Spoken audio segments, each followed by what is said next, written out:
Hey guys, so I was just about to sit down and start editing my channel trailer. Lord knows it's about time I actually had one.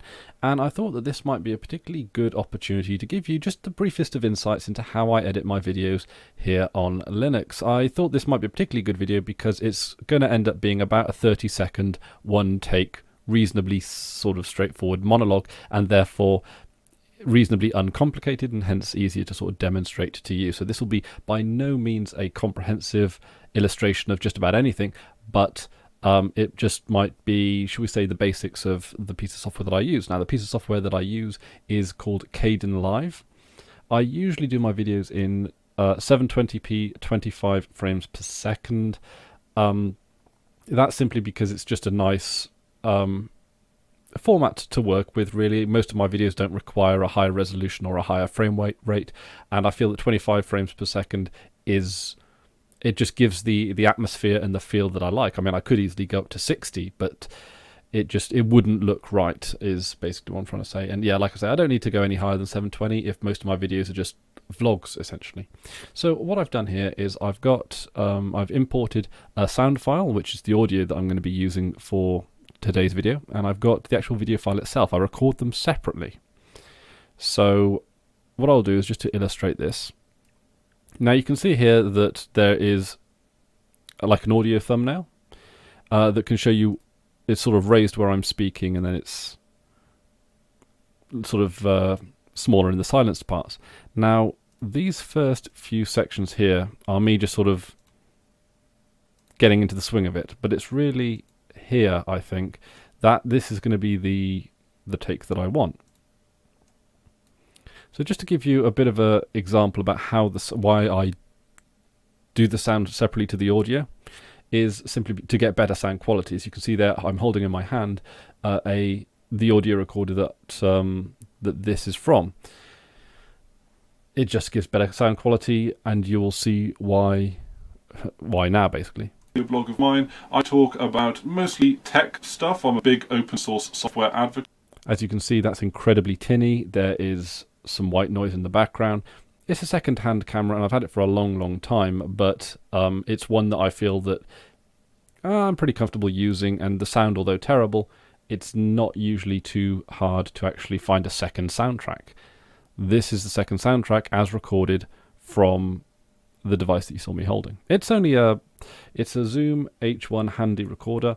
It's very inexpensive, actually. It's what I usually take out on the road, or what I bought to take out on the road, so that it doesn't really matter if it gets broken, but it ended up being a really good one just to use in at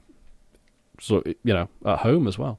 So what I'm going to do now is I'm going to drop this into the audio channels. I'm just going to move this down to video 3 so I can match it up, and as you can see, you can match up the audio of the video as well to the audio only of the screen recorder. So this is an example of the screen recorder, on its own. Of mine, I talk about mostly tech stuff. I'm a big open source software advocate, and as you can see, that is significantly better. Now, I did run it through Audacity, and I compressed it to make sure that the sound is all consistent and everything. As well, which I will probably do another video, although there are videos on this channel which do sort of look at Audacity, which is a fantastic program. Okay,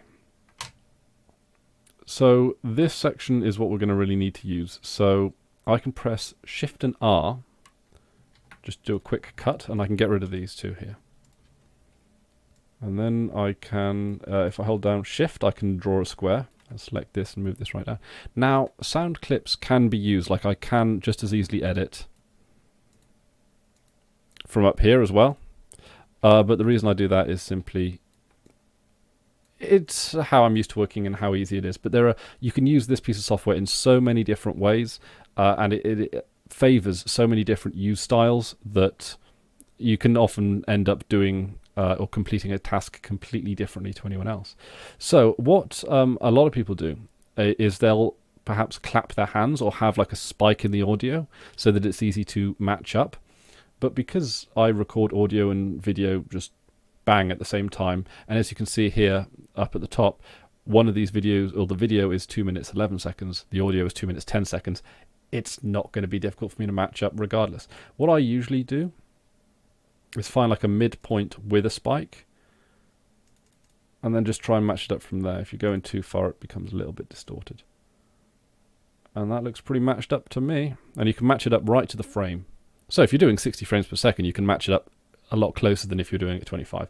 But this now, I'm going to mute the video channel. I'm going to have the audio channel carry on. And I am a big user of the internet, and you will see various recommendations. Now, I don't know if this is going to come through on the recording, but that lip sync is synced up nicely. And it's always worth just double checking to see whether or not, just double checking the lip sync, because it's one of the things that you can easily just not notice it or forget about it, but it's the first thing that will be picked up on by someone watching it, even if it's just slightly out. So I'm just going to trim, so I'm going to hold down Control to select multiple things, and then Shift and R, and then just remove these. I can use a spacer tool, and this can drag multiple things together. What I can also do is join these two together. I can right click and then group the projects. So now I've effectively got one clip. It's as easy as that. Since this is only one take, I might as well just ungroup them. And I have muted the audio on this track, and this carries through onto rendering. Another useful trick is you see this selector thing here, which it stays consistent. What I've done in the past is if I've done like a long video that needs to be split up into shorter sections, you can render, just say the first 10 minutes of a video there, and then just move it to the side and then do another 10 minutes there. So there's loads of features to this. It's not the most stable piece of software in the world, but that being said, it's 10 times better than it was only a couple of years ago, and it's my personal preference, and I think it works really, really great, particularly on Linux Mint. Linux Mint uses fantastic codecs for encoding the video files, and that's almost in a single reason why I use Mint. It's because they take their multimedia just that little bit more seriously than Ubuntu, but you've got all the compatibility things as well. So I'm just gonna, now this bit here, is this need cutting out? Sort of online stuff here. Okay, I should actually ultimately be doing this. Oop. There we go. I should ultimately be doing this from beginning to end rather than just picking out random bits that don't look right. So my name is Christopher Ware, and this is my corner of the internet. Here on this little video blog of mine, I talk about mostly tech stuff. I'm a big open source software advocate, and I am a big user of the internet. And you will see various recommendations, reviews, vlogs about sort of online stuff here. And feel free to check out a few videos, and if you enjoy it, I'd really appreciate a subscription. So thank you very much for watching, and enjoy the rest of the channel. Toodaloo. And there we go. Then I just sort of turn off the camera and the mic there. So I think the best place to end the video Enjoy is the rest of the channel. Toodaloo. I try and give it a little bit, maybe a second or two after the end of the speech. There we go. 31-second one-take wonder. That was a good prediction. I'm glad that one landed. Okay, so there we go. Now, as you can see, there's a lot more I can do with it. I can do transitions and effects. I can do lots of effects, both audio and visual. Color correction, so you've got you can tint it. Color correction. You've got white balances, levels, 3-point balance. A lot of this stuff is, to be honest, over my head. You've got fades, obviously. You've got fun. You've got, so there's a lot of stuff you can do, which is what I quite like. So I'm usually a fan of, if I'm filming in somewhere I haven't filmed before, I'll put the auto setting on my camera, and 10 times out of 10, that will do the job for me. Okay, I have yet to come across a situation where the auto feature or the auto function in the camera doesn't do at least an adequate job. When I'm filming in somewhere I'm a lot more familiar with, then I will use custom settings so that I just don't have to do them later on in the process, because any effect that you add will then increase the rendering time and so forth.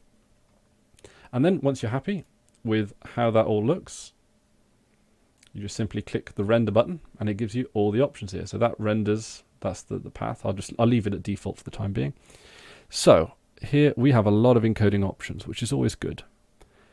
I don't use things like the DVD one very much because who burns to DVDs anymore? So I usually MP4 or web, particularly the WebM format, are the two that I tend to use, I think, and then audio only if I require audio only.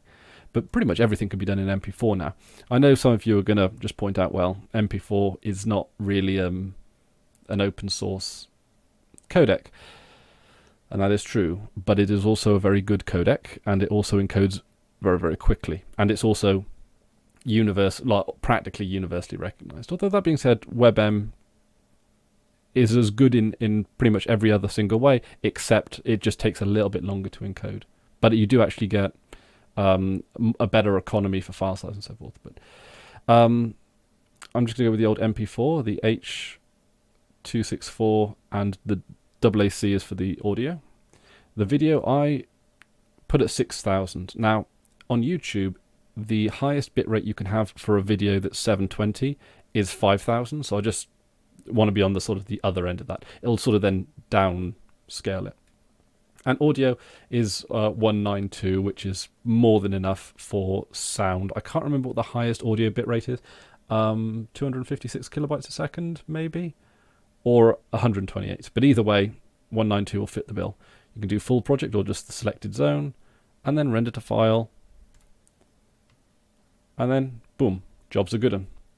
Anyway, I hope you've enjoyed this small insight into how I make my videos. Thank you very much for watching, and until next time, I've been Chris Ware, and you've been awesome. Take care now.